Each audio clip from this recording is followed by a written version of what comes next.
Voici alors où je vous explique le business que vous pouvez faire pour devenir millionnaire. Ne manquez de rien. La vente des crudités.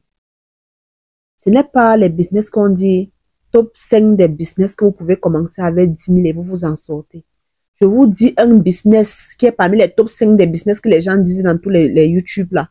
Que moi, j'ai expérimenté et ça a marché. Oui. Ça m'a fait devenir riche. Je vous explique le business. Les crudités. Tout le monde peut faire les crudités. Il suffit d'être propre et que personne ne se plaint jamais du mal de ventre. Parce que si les gens se plaignent du mal de ventre, rassurez-vous, votre business ne va plus passer. Parce qu'on va se rendre compte que vous êtes sale.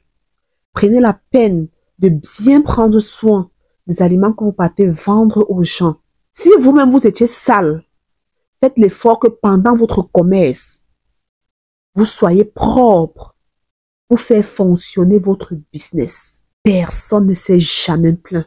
Je dis bien personne. Si une personne s'est déjà plaint, mes chers boss, venez écrire ici en commentaire que j'avais souvent mal au ventre. Mais je n'ai jamais eu de retour. Au contraire, on partageait mon numéro de téléphone au ministère. Je vous dis que tout le ministère avait mon numéro de téléphone.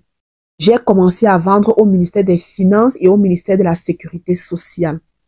Je ne savais pas que le ministère des Finances à Yaoundé, je ne savais pas que le ministère des Finances et le ministère de la Sécurité sociale se séparaient juste par des couloirs. Je vais dire ça comme ça, un couloir. Donc, ils sont dans le même bâtiment, en fait, mais il y a un côté qui est le ministère des Finances, un côté qui est le ministère de la Sécurité sociale. Du coup, ça m'a fait quadrupler mon chiffre d'affaires. Parce que lorsque je commençais à servir le niveau 1, je finissais le niveau 1 des finances, je finissais le niveau 1 de ministère de notre ministère qui vient de dire là. Je finissais l'autre niveau là. Oui. Et ainsi de suite, je montais au fur et à mesure jusqu'au dernier niveau. Donc, je vendais. Je ne vais pas vous mentir, ce n'était pas facile. J'étais fatiguée. Parce que je commençais déjà à vendre les 80 plats par jour. Imaginez pour une seule personne 80 plats. Monter, descendre, monter, descendre. Et où est-ce que je stockais ma marchandise? C'était dans ma voiture. Le derrière de ma voiture était saturé de nourriture, de plats de crudités. Je vous dis, je ne vendais maintenant que des crudités. Je prenais le pain à la boulangerie chaque matin. Donc, si j'avais 80 plats, je prenais 85 pains. Qu'est-ce que je faisais? J'avais un carton où je mettais les bols de sauce. Il y a les petites gamelles là comme ça, qui sont rondes comme ça ou rectangulaires qu'on couvre, ça se couvre hermétiquement là. Je mettais les sauces dedans, je mettais toutes mes sauces dedans. Je posais dans le carton, je classais. Je faisais les bols de crudités où je mettais carottes, choux rouges, choux blancs, laitue, avocat, jambon, tomates, oignons et maïs doux. C'est ce que je mettais dans mes plats. Et je couvrais. Et je faisais l'effort, dès que j'ai fini de rassembler tous mes plats, je pars rapidement livrer pour que ça ne fane pas. Parce que c'est pas bon de servir les crudités fanées. Tu vas perdre ta clientèle. Tu dois être organisé en fait. Je partais livrer. Lorsque je monte avec 15 plats. J'ai 7 plats d'un côté, j'ai 8 plats d'un côté. Je monte rapidement, je livre ça rapidement, premier niveau, je descends, je prends encore 15, je livre rapidement, je descends. C'est comme ça qu'à partir de 9h30, le téléphone commence à sonner. J'étais déjà une boss lady de vendeuse, une boss lady vendeuse de crudités. Mon téléphone commence à sonner, je ne décroche même plus les appels. D'autres personnes m'appellent, je dis que s'il te plaît, je vais venir, j'essaie, je finis d'abord au niveau 2. Je finis d'abord au niveau 2 avant de redescendre. Je finis d'abord au niveau 4 avant de redescendre. Donc, parce que je ne pouvais pas me partager en fait. Je vous dis, c'était tellement pénible, mais tellement, je vais dire ça comment. Donc, tu ressentais une satisfaction. Parce que lorsque je vendais 80 plats, j'avais 80 000, hein, 80 000 cash. On en parle des pouvoirs. Tu entres dans les bureaux des grands messieurs, là, ils te donnent 10 000, tu gardes là. Il te dit, garde la monnaie. Il garde 9 000 francs. Garde la monnaie, garde la monnaie. Il y avait des jours où il rentrait avec les pouvoirs même de 40 000. Je vous assure. Mais lorsque je parle de mon chiffre d'affaires, je ne mets pas les pouvoirs dedans. Je parle uniquement de mon chiffre d'affaires. Si je rentrais avec 80 000 francs par jour, c'est que si j'ai trop dépensé, c'est 45 000. Donc, par jour, j'avais 35 000 minimum de bénéfices. C'est 35 000 francs fois 20. Ça fait combien? 3 fois 2, 6. 5 fois 2, 10. Donc, ça fait 700 000. 700 000 que je gagnais par mois. 700 000 que je gagnais par mois. Je ne suis pas en train de vous mentir. Le mois que je gagnais petit quand le marché était dur, c'était entre 450 000 et 500 000. Et le mois que je gagnais comme ça, je cherchais les stratégies pour continuer à rester dans la marge de 700 000 par mois. Lorsque je me suis fait une bonne clientèle, j'ai commencé à embaucher. J'ai embauché des gens avec qui je devais commencer à travailler. Parce qu'après, j'ai touché également le ministère qui est directement en face du ministère de la sécurité sociale. Là. C'est le bâtiment, l'immeuble rose, là, on appelle ça quoi là? C'est le ministère de quoi? J'ai oublié le nom. Bref, les gens qui sont à Yaoundé, là, vous allez connaître l'immeuble rose, en face du bureau du Premier ministre, là. Oui, c'était là-bas. J'ai commencé aussi à vendre là-bas. J'ai embauché, en fait. Je ne vendais plus seul. Je pouvais plus vendre si je vais tomber malade. Je vendais tellement. Je vendais tellement. Je vendais déjà les 150 plats par jour. Et je payais les employés. Et je ne payais pas les employés par mois. Je payais en fonction de comment tu travailles. Parce que vous savez, lorsque vous voulez payer les employés, si vous dites que je te paye par mois, il va tourner dans le ministère, là, il ne vend rien, il s'assoit quelque part, il mange même aussi un plat là. Après, c'est que son argent. Parce que si tu le laisses aller vendre, que tu vas payer le mois, tu peux donner les petites tactiques. Il ne va pas travailler. Quelqu'un qui ne prend pas le business comme ça part, il ne va pas travailler. Il ne va pas travailler en fait. Eh bien, il va tout simplement abandonner. Il va tout simplement te faire perdre en clientèle et puis ton business va tomber. Alors quand tu dis que c'est en fonction de comment tu vends que je te paye, lui-même il court comme toi, tu cours. Mais après, quand on devient boss, que l'entreprise s'agrandit, tu ne vas plus continuer à courir entre les escaliers, tu embauches. C'est comme ça que j'ai arrêté de vendre dans les ministères et j'ai embauché. Les gens qui me connaissent vont venir vous témoigner ici, là. J'ai embauché. Je ne vais pas vous mentir, lorsque je vendais dans les ministères, j'ai été beaucoup attaquée. J'ai été même, j'ai pas envie de dire les mots ici, là. Les gens m'ont même invité d'entrer dans certaines réunions. Je vais dire les vendeuses, hein. Les vendeuses du ministère. Parce qu'elles voyaient, elles vendaient leurs crudités avant très bien à 500. Moi, je commence à vendre mes crudités à 1000 francs. Mais c'est maintenant mes crudités qu'on mange dans tout le ministère, mais pour elles-mêmes, on ne mange plus. Elle se pose la question, mais qu'est-ce que la fille là met bien dans ses crudités? Il ne faisait que bien ma sauce vinaigrette. Je ne faisais rien d'autre que ma sauce vinaigrette bien. Donc, du coup, les gens mangeaient mes crudités même jusqu'à 13h. Le jour que le marché était parfois un peu dur, je continuais à tourner là même jusqu'à 12h30, 13h. J'étais toujours là en train de tourner pour chercher à finir mes derniers plats. Parce que je vous dis que j'étais focus sur mon business, que je ne rentre pas d'ici avec un plat. Je tourne, je cogne les bureaux. Vu que c'était comme mes bureaux, je connaissais tout le monde, je causais avec tout le monde, j'étais à l'ami de tout le monde. Donc, du coup, je cognais les bureaux. Et on m'appelait déjà mamie crudité. Je n'avais rien à faire. Si mon argent devait entrer à la fin de la journée, c'est ce qui m'intéressait. Mon argent. Tu vois comment tu marches comme ça? Crudité! Parfois, je me tournais comme ça et je dis que c'est la femme de quelqu'un que vous appelez comme ça. Si mon mari se tient ici, il va falloir m'appeler comme ça. Il va dire, madame, c'était bon comme ça pour le business si tu rentres à la maison. Mais oui, je m'en foutais. Et quand on me disait crudité comme ça, je me tournais et je dis, oui! J'aimais le nom là, en fait. J'étais mamie crudité, non? J'étais mamie crudité. Je gagnais l'argent qu'un fonctionnaire même devait travailler 3 mois pour gagner. Même 4 mois pour gagner. Donc, j'étais fière de ce nom-là parce que je gagnais mon argent tout simplement. Mais j'ai été longtemps combattue. Il y a les gens les vendeuses qui m'ont pris dans le couloir, ils m'ont demandé qu'est-ce que tu vends? Il y a une réunion qu'on fait ici, il faut que tu entres dedans. J'ai dit ça, la réunion parle de quoi? Moi, j'étais aussi vraiment très intelligente parce que quand je venais là-bas, ils savaient que je vais être affrontée à pas mal de gens et lorsque lorsque mes repas ont rapidement pris, j'ai pensé que je peux venir me faire des problèmes là. J'ai pensé à ça parce que je réfléchis. J'ai pensé à ça. Et je voyais comment les vendeuses passait le temps parfois à cogner la porte, ouvrir, et elle me voit à l'intérieur que j'ai servi tous mes plats, elle sortait pas.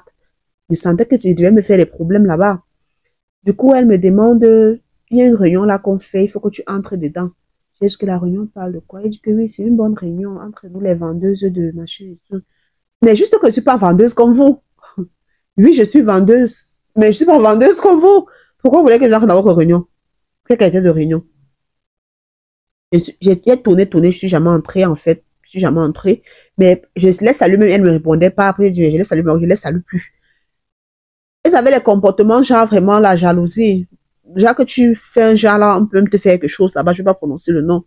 J'ai même commencé à avoir peur et tout. Parce que tu m'as dit que le business que je viens moi me faire là, que j'ai ravagé tous les clients du ministère là.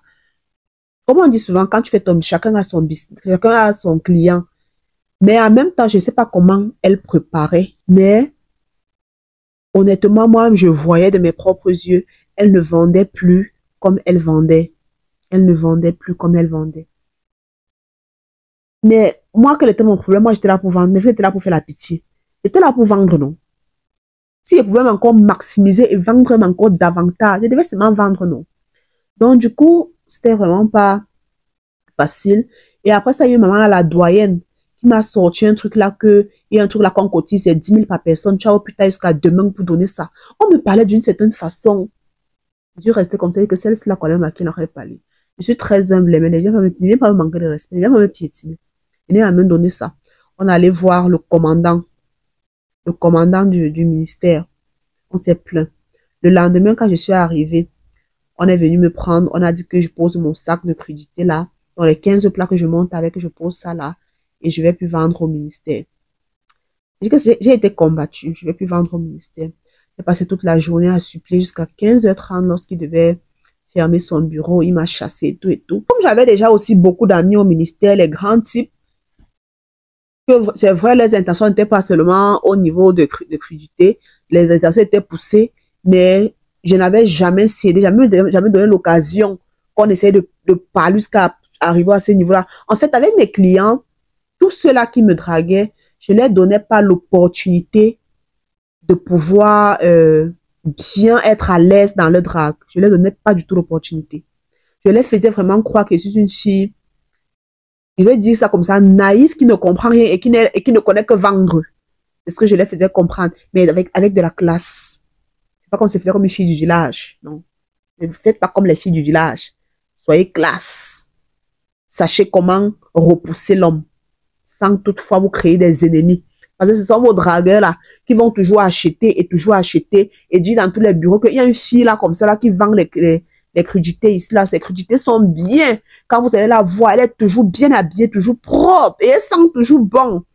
Elle est toujours bien coiffée. On va bien te décrire. Donc, quand tu vas passer au couler les cuvettes là, les sacs là, on va directement savoir que je suis sûre que c'est la fille dont elle parlait. Je dis qu'on m'a appelé, quand je vous dis que je commence à vendre au ministère, à l'immeuble rose, c'est mon nom qui est parti là-bas. Moi, je n'avais même pas l'intention de vendre là-bas. C'est mon nom qui est parti là-bas. J'ai dit que je ne peux pas me départager. C'est là que j'ai commencé à embaucher. J'ai embauché 2 personnes pour m'aider à vendre. Voilà, donc je m'en vais les voir, je pose le problème. D'autres me conditionnent. Vous connaissez l'homme noir, alors d'autres me comprenez les conditions, le tiki tiki tchaka tchaka. D'autres me conditionnent. D'autres, comme je viens en position de faiblesse, pensent qu'ils vont me dire les choses ou bien essayer de me faire que, ah bon, assois-toi là-bas un peu, là, on va un peu parler et tout et tout. Est-ce que tu veux prendre quelque chose? Il ouvre son frigo. J'étais pas par rapport à ça. J'étais que si ça ne donne pas, je laisse, maman. J'étais que ça ne donne pas les 15 plats, j'abandonne ça là-bas. Je pars. J'étais pas par rapport à ça. Je vous dis ma vérité. Je ne vous manque pas. J'ai vendu au ministère pendant 3 mois. De moi-même. J'ai fait asseoir mon business pendant 3 mois. Moi-même. Seule. Pendant 3 mois. Personne n'a jamais vu la couleur de mon sous-vêtement. Personne n'a jamais eu l'autorisation, ou bien il veut dire, n'a jamais eu le privilège de m'appeler et me dire que s'il te plaît, je veux qu'on prenne un pot. Personne. Parce que je les ai fait comprendre d'une manière ou d'une autre que ce n'est pas possible. Mais avec le respect. Et dans le respect, il faut qu'ils continuent à manger mes crudités tous les jours. Parce que si je fais ces puis ne mange plus les crudités, j'aurai encore les clients. Comment? Et tous les jours, quand je rentrais, je racontais à mon mari. Je racontais à mon mari tous les gens qui m'ont dragué. Tous les gens qui m'ont dragué. Et pour la bonne nouvelle, mon mari a commencé à m'aider. Mon mari a commencé à m'aider à faire des plats de crudité. Oui, je vous assure. Parce que c'était plus très facile de pouvoir faire tout ce nombre de plats et arriver toujours entre 9h30, 10h, 10h30 le matin. C'était plus du tout facile avec le nombre de plats que je faisais déjà. Parce que je me réveillais tous les jours à 5h pour commencer. Mais mon mari maintenant se réveillait avec moi et il m'aidait à faire mes plats. Mais je vous dis que je gagnais dans les minimum 500 000 le mois. Il n'a pas se lever et m'aider comment? Il n'a pas se lever et aider sa chérie à évoluer comment? Et il voyait que sa femme était toujours présente, qu'il avait besoin de sa femme. Sa femme ne faisait pas les sorties, les fausses sorties. Sa femme, il n'appelait pas sa femme bégayait au téléphone. Donc j'étais tellement claire en fait, qu'il n'y avait rien qui pouvait faire en sorte qu'il puisse douter de moi. Au contraire, mais il m'encourageait même plutôt que mes chéris. Il m'admirait en fait. Il m'admirait. Il a commencé à se réveiller tôt le matin, m'aider à râper les carottes, m'aider à râper les choux, des choses comme ça. Il m'aidait à nettoyer les avocats, découper à la forme que je découpais. Il m'aidait et comme il aime aussi bien tout ce qui est beau, il m'aidait même à sortir les designs de découper les fromages et tout. C'était devenu une entreprise, une industrie. Dieu m'a orienté vers le monsieur qui m'encourageait depuis le début sans toutefois avoir aucune intention envers moi. Juste il voulait juste voir une sœur évoluer, une petite sœur évoluer. Il m'a dit, tu dis que c'est quel chef? J'ai dit que c'est le bureau des chefs qui est là-bas en bas. Moi, je ne sais même pas s'il peut encore marcher bien jusqu'à arriver là-bas. Moi, je ne connais même pas la route pour arriver là-bas. C'est au sous-sol comme ça. C'est même le jour là que j'ai encore remarqué qu'il y a encore beaucoup de bureaux là-bas, moi qui n'étais pas encore passé. Je me suis encore fait les clients là-bas en bas jusqu'à... Donc en fait, en même temps, c'était une piste pour que je puisse avoir encore d'autres clients. Là-bas, c'était même les vrais clients fidèles qui voulaient seulement manger les crudités tous les matins. Puisqu'on m'avait dit que chaque matin, quand tu arrives au ministère, commence d'abord par ici. Je vendais d'abord minimum 15 plats dans tout le sous-sol avant de monter. Donc c'est Dieu qui m'avait envoyé même là-bas. C'est comme ça, le monsieur part, il cause avec, il dit ça c'est une dame, elle est vraiment très... respectueuse, elle est professionnelle, elle sait pourquoi elle est ici. Je sais pas pourquoi vous devez vraiment, s'il vous plaît, laissez-la partir, laissez-la continuer à vendre et tout et tout. Et c'est comme ça que les gens ont commencé à parler même de moi en bien, de mes crudités à ces hommes en tenue là, où c'était les quoi là, bref, les bérets là. Ils ont commencé à parler, les officiers là, ils ont commencé à bien parler de moi là-bas. Et on a envoyé quelqu'un venir dire que je viens servir 2 plats dans le bureau des officiers le lendemain. Je suis allée servir 2 plats. Et c'est les jours là, l'officier a fini de manger. Quand il m'a dit que reviens chercher l'argent après. Pour lui là, comme c'était le chef, j'ai dit ok, il n'y a pas de problème, je suis partie. Quand je reviens chercher, je dis que désormais chaque matin, il faut venir ici là nous servir. Hein. Je viens ici, même si tu ne me trouves pas, tu laisses un plat sur mon bureau. Tu laisses toujours pour moi chaque matin. C'est comme ça que j'ai commencé à servir chaque matin. Nous sommes devenus les amis. Donc les gens même qui me combattaient encore étaient encore seulement dépassés que où je fais seulement le tobassi. Je fais quoi? Elles étaient seulement dépassées. Plusieurs personnes ont arrêté le business parce qu'apparemment ça ne passait plus. Et voilà quoi. Comme vous savez, comme je dis souvent, personne ne peut gérer le business comme toi. J'ai pris des gens qui devaient commencer à gérer mon business, mais elles le faisaient. Elle partait vendre toujours mes produits, elle partait vendre toujours mes crudités, mais elle ne le faisait pas comme moi en fait. Et mon business a commencé un peu à chuter. Et puis je suis tombée enceinte de ma dernière fille et ça a commencé à être un peu fatigant de monter les escaliers et tout. Mon mari même ne voulait plus et tout. J'ai embauché, j'ai entraîné les filles que j'ai embauchées. Mais elle ne s'en sortait pas toujours à vendre comme moi. En fait, elle n'était pas bien soignée. Et vous savez, pour trouver une fille soignée comme je l'étais, pour pouvoir vendre les crudités, ce n'est pas du tout évident. Tu ne vas pas voir une fille qui va accepter de venir se placer au ministère pour vendre les crudités. Tu ne vas pas voir. Si ce n'est pas ton propre business, tu ne vas pas trouver une fille classe, propre, qui s'habille bien pour aller faire ce genre de business. Du coup, j'ai trouvé ce que j'ai trouvé. J'ai trouvé 2 filles là. J'ai essayé même de travailler un peu leur physique, genre, coiffez-vous, portez une bonne chaussure, lavez bien l'habit. L'habit de l'être même, ce n'est pas trop bien, mais c'est repassé et tout. Mais même le langage, elle ne parlait pas bien, s'exprimait pas bien. La façon de servir n'était pas avec élégance, n'était pas très soyeux et tout. Donc, du coup, les gens ont commencé à manger de moins en moins. Et en même temps aussi, il faut savoir que les gens mangeaient aussi pour ma personne. Et beaucoup de gens m'ont dit que ma chérie, il faut savoir que beaucoup d'hommes qui mangeaient ici, là, c'était pour toi, pour ton physique. C'était toi qu'on mangeait. Ce n'était pas trop tes crudités aussi en même temps. Hein. Et en même temps, c'est vrai. Comme on dit souvent, quand tu veux vendre quelque chose, quand tu veux te vendre, ne te vends pas moins cher. Yeah. Donc, c'est ça.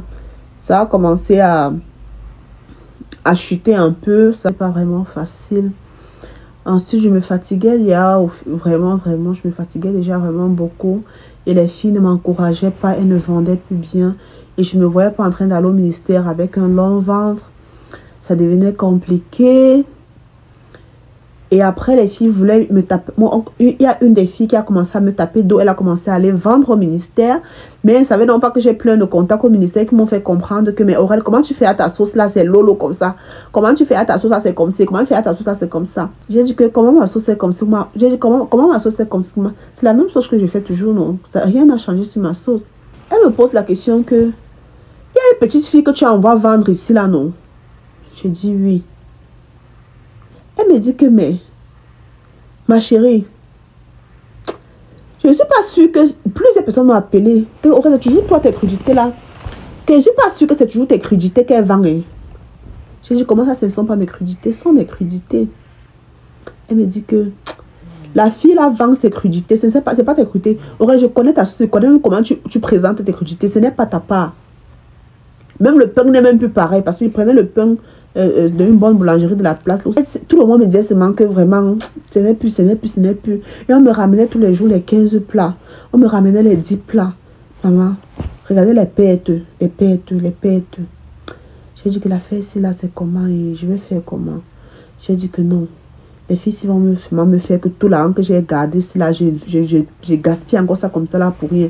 Mieux non. Le business se calme. Quand je vais accoucher, je vais recommencer mon business et moi, je vais pouvoir bien gérer mon business. Parce que j'étais vraiment fatiguée. J'étais dans les 7 mois, 8 mois de grossesse. Vous pouvez imaginer la fatigue de 7 mois, 8 mois vers la fin de la grossesse. Les filles me fatiguaient en fait. Elles me fatiguaient sincèrement.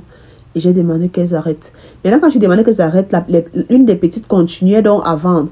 Tout ça, tout simplement pour vous dire que lorsque vous faites votre business, ne vous mettez pas trop dans la peau de je suis boss. On n'est pas boss, on est boss de son propre business. Et on est boss jusqu'à la gare. Et on s'y met à fond jusqu'à la gare. Ce n'est pas que tu vas commencer ton business commence à fleurir, tu prends les employés, tu t'assois, tu commences à manger l'argent. Voilà, je vous ai dit, je me faisais pratiquement 700 000 le mois. Mais une fois que j'ai commencé à embaucher, j'ai été fatiguée, j'ai un peu baissé les bras. Les employés ont fait que mon business chute carrément quand j'ai arrêté le business. Oui. Donc, pour vous dire que on peut être riche en vendant des crudités. On peut être riche en en faisant des petits business. On peut commencer avec presque rien pour devenir un millionnaire, un multimillionnaire demain. Donc, ne négligez pas. Arrêtez de venir demander l'argent dans les inbox des gens. Arrêtez de croire que parce que les gens sont à l'extérieur du pays, ça veut dire qu'ils s'en sortent. Non, les gens ne s'en sortent pas. Hein. Vous avez dit ça dans une précédente vidéo, que nous vivons ici là. Mais la plupart des gens qui vivent ici sont tellement endettés. Faites des petits business. Commencez avec 15 000, commencez avec 10 000. Voilà un exemple de business que j'ai fait. Toi, tu peux le faire et avoir plus d'argent que moi. Et ce n'est pas seulement un business de femme. Hein. Donc, quand vous faites votre business, ayez les yeux grands, ouverts, sachez où partez, faites la prière, priez chaque jour quand vous sortez pour aller vendre, qui vous donne les bons clients et qui vous mettent sur de la bonne voie. Ce n'est pas comme si, quand mon business de crudités s'est éteint, je suis restée bras ballants, j'ai dit, bon, voilà, j'ai encore tout perdu ce que j'avais. Hein. Non. J'ai dit, bon, je ne me revois même plus encore retourner encore dans le business des crudités et vendre partout là. C'est comme ça que j'ai ouvert dans mon institut de beauté. J'ai ouvert mon institut de beauté et ça n'a vraiment pas traîné.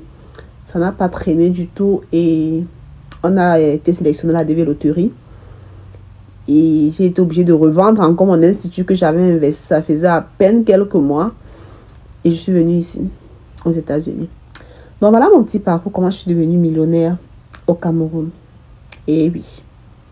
Donc voilà, si vous pouvez prendre mon exemple pour vous lancer dans quelque chose qui puisse vous aider dans l'avenir, pour vous lancer dans quelque chose qui puisse vous sortir de la pauvreté, vous sortir, pour vous faire gagner votre pain quotidien à la sueur de votre front, bien sûr, parce qu'il n'y a pas de sous-métier, il n'y a pas de petit boulot, ok? Faites quelque chose qui peut vous sortir, qui peut vous nourrir, qui peut nourrir votre petite famille. Donc voilà, faites quelque chose en fait, faites quelque chose. Trouvez quelque chose à faire, pas forcément le même business que le mien, mais trouvez quelque chose à faire et lancez-vous. Ne renvoyez pas tous vos business à demain. Ne renvoyez pas ce que vous avez envie de faire, vos rêves à demain. Lorsque vous avez un peu d'argent, commencez. Commencez quitte à ce que ça ne donne pas, vous dites que j'ai quand même commencé. Mais ce qui est sûr, même Dieu, quand il voit comment vous commencez, vous bataillez vos économies du début, il va faire tout pour que votre business marche. Et surtout, mettez la prière au centre de toute chose que vous faites dans votre vie. Mettez la prière et rassurez-vous, ça va fonctionner. Rassurez-vous, votre business va marcher. Donc voilà, c'est ce que je voulais partager avec vous aujourd'hui. Ça peut motiver une ou deux personnes parce que je ne veux plus voir quelqu'un venir se plaindre que, s'il te plaît, j'ai besoin de ci parce que je n'ai pas ça, j'ai besoin de ça parce que je n'ai pas ci. Je ne veux plus voir quelqu'un se plaindre de ce genre de choses en 2025. Faites quelque chose, faites un petit business, sortez de chez vous. Arrêtez de rester à la maison, vous dites que j'ai fréquenté, j'ai le doctorat, mais je ne trouve pas le travail. Allez faire quelque chose, allez créer, créer, créer. Ceux qui ont fait, est-ce qu'ils sont morts? Moi, j'ai fait, est-ce que je suis morte? Je suis devenue quelqu'un derrière ça. On me respectait à cause de mes crudités que je vendais. Mais ça, c'était écrit sur mon front lorsque je partais dans les plus grands restaurants de la ville pour manger, que je vends les crudités. C'était pas écrit. C'était pas écrit. Moi, je partais vendre les crudités au personnel du ministère. Et c'est ça aussi les gens des grands restaurants qui venaient aussi servir la vendeuse de crudités au ministère. Donc voilà, ne restez pas chez vous et vous attendez que votre vie va briller. Tant que vous ne partez pas chercher à faire briller votre vie va continuer à sombrer, ok? Votre vie va continuer à sombrer. Sortons et cherchons, battons-nous. Battons-nous. Apprenez à entreprendre. Seul l'entrepreneuriat va te faire être riche dans ce monde. Si tu passes le temps seulement à être salarié, je veux dire, si tu passes le temps seulement à travailler pour les autres, tu ne seras jamais riche. Sauf si tu deviens un bandit dans la fonction publique ou alors un bandit dans le privé où tu travailles. Sinon, tu ne seras jamais riche. Fais l'effort de faire ton propre business qui pourra te faire être milliardaire demain ou alors multimillionnaire demain. Donc voilà. Donc la vidéo a été très longue. C'est ce que je voulais partager avec vous. Si la vidéo vous a plu, n'hésitez pas à me laisser un commentaire pour me dire ce que vous en pensez, pour me dire, pour partager avec moi votre expérience, si vous avez passé par ce style d'expérience, si vous avez eu à faire un business qui a marché et que vous voulez partager avec nos frères et sœurs qui sont à la recherche des petits business, qu'on n'a pas forcément besoin d'une grande somme d'argent pour débuter. Donc voilà, venez mettre ça en commentaire, ça peut aider quelqu'un parmi nous, même moi, pourquoi pas, ça peut aider. On n'a jamais assez de connaissances, n'est-ce pas? Donc voilà, ça peut aider. Venez mettre en commentaire, likez si vous avez aimé, partagez pour aider pas mal de personnes. À travers mon histoire, beaucoup de personnes peuvent se ressentir, ça peut leur dire quelque chose et ils se disent, bon voilà, je me lance. Essayez, ça ne vous coûte absolument rien. Mettez 10 000 dans un business, commencez. Si ça ne donne pas, c'est pas comme si vous avez mis 1 milliard. C'est vrai que 10 000, c'est vraiment beaucoup d'argent pour certaines personnes. Mais on dit toujours que si tu ne commences pas quelque chose, comment tu saurais que ça n'a pas marché? Alors, il faut d'abord commencer. Donc, commencez. Et surtout, abonnez-vous si la vidéo vous a plu. Abonnez-vous pour plus d'informations. Abonnez-vous pour plus de partage. Abonnez-vous pour me soutenir. Abonnez-vous pour agrandir notre communauté. Alors, bisous.